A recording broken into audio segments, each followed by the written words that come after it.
This is long overdue. Doing a video. That's the aftermath of a little piece of hell. Last weekend I did a clutch on a 2005 Hyundai Elantra. It was a buddy deal.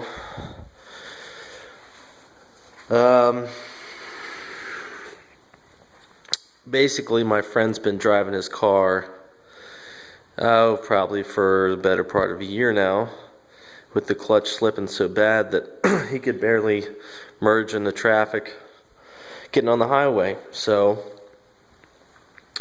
me, against my better judgment, told him that I would replace the clutch for him and only charge him $150 for labor. And I guess I forgot how much of a pain in the ass it was to do a front wheel drive car, the clutch for a front wheel drive car. So I got it here, I got it up on jack stands. I started pulling it apart, and I got to a certain point and I stopped. The first day I think I worked on it for about 7 hours. I stopped. I started researching the project a little bit more. Apparently, those Hyundais are a big pain in the ass to put clutches in.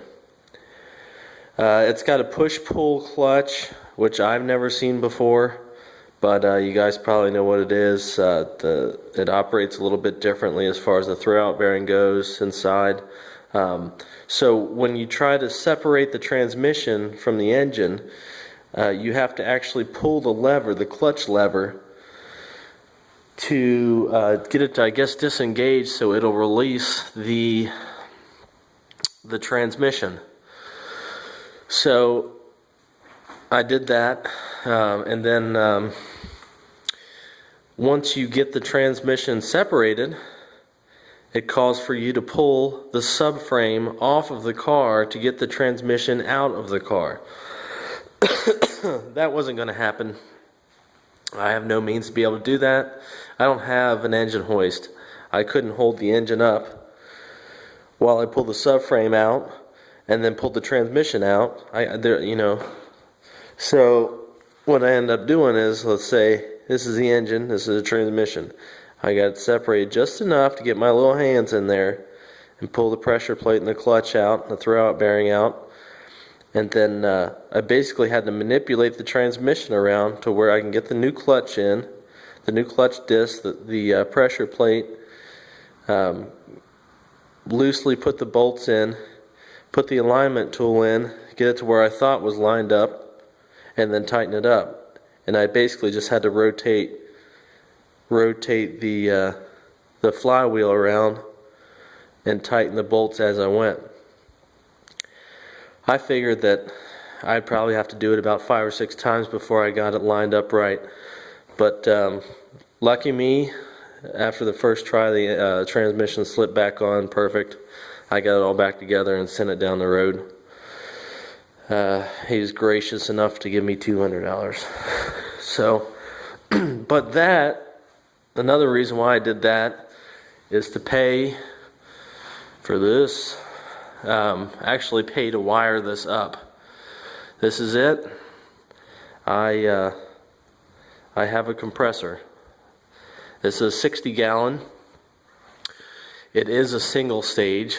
The single stage was $300 cheaper than the 2-stage.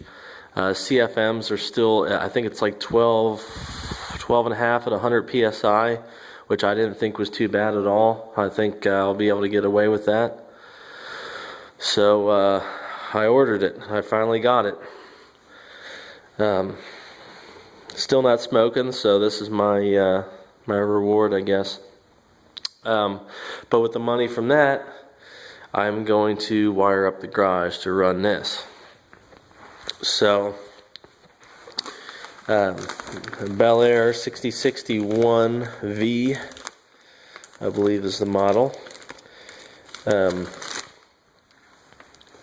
Looks nice. I haven't heard it run yet. Got to get the garage wired up. So there it is. I'm probably going to put it on this far wall over here. Somewhere in here, maybe in the middle, is where I'll put the outlet. So it can be accessible, where I can pull the car in here and be able to work around with the air tools. This garage is too small for anything, but you got to work with what you got. So there it is. There's a compressor. I've been waiting for that for a while. So told you guys I'd get one, and there it is. So I'll be doing my work out of this garage here now. That means body work on the Ford. So there you go. Also, I did the Nissan is running now, so the Ford can be saved the horrors of driving in the wintertime. I'd like to say that I fixed the Nissan, but after getting a new ECU for it, testing fuel pressure, all the sensors with the meter, or with the meter, not being able to find anything pretty much. I don't know. It was beyond my skill level and my patience level. I handed it off to my dad. He's an aircraft mechanic, so he deals with that crap every day. It took him a better part of 2 weeks to figure it out. So what it was is basically we had to pull the wiring harness out of the engine bay in there and just start tracing wires, because they're well known to start, the harness will start wearing wires and they'll start shorting. So sure enough, we found a bad wire, and that's what it was.